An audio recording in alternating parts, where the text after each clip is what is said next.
Hello again, and welcome to another devotional connection. Last week, I spoke very briefly on some things that I found amazing in the book of Ruth, and I'm going to continue down that line and add a few more pieces to the picture. After hearing the report on Ruth as to who she was and why she was in his fields, gleaning, Boaz goes to speak to her.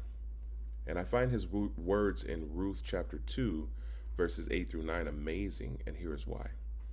Let us not forget that Ruth was a foreigner. She was not one of their people. Even if she was a beautiful woman, she probably looked ragged from working in the fields all day doing manual labor. She was there with purpose. She was there to help tend to another, and she was there to entreat on others just for the opportunity to earn her keep. According to Boaz's servants, she was a hard worker, kind, and humble. At this point, there is no indication of romantic interest from Boaz, but he approaches her. He says, "You will listen, my daughter, will you not? Do not go to glean in any other field, nor go from here, but stay close to my young women. Let your eyes be on the field which they reap, and go after them. Have I not commanded the young men not to touch you? And when you are thirsty, go to the vessels and drink from what the young men have drawn." Ruth chapter 2, verses 8 and 9. There's a lot here, so let's dig in. "Please listen," he starts. "Do not go into those other fields. Follow my female servants and go where they go. Follow them where they reap and stay close." And now here's the reason. Here is why he gives the reason. Or let me say that better. Here is where he gives the reason why. He says, "Have I not commanded the young men not to touch you?" The statement implies many things. First, it is possible that in the other fields, the young men would harass the young women. I have seen a woman walk down the street and get catcalled by men, only then to be called out of their name when the woman would not respond. Sometimes they do worse.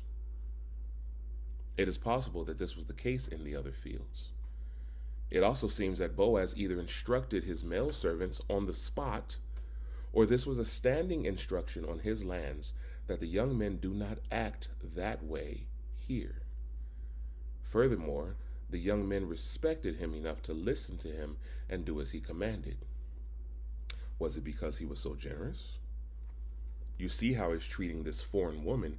He must have had been at least that kind, if not more, with his own people.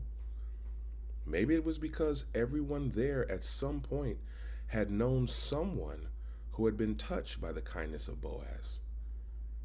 Maybe it was that they themselves had been recipients of the blessings of God through this man. Maybe it was because Boaz himself exemplified this kind of behavior and modeled what a real man looks like. You know, when men stand up and be men, it can cause a whole bunch of things to fall in line.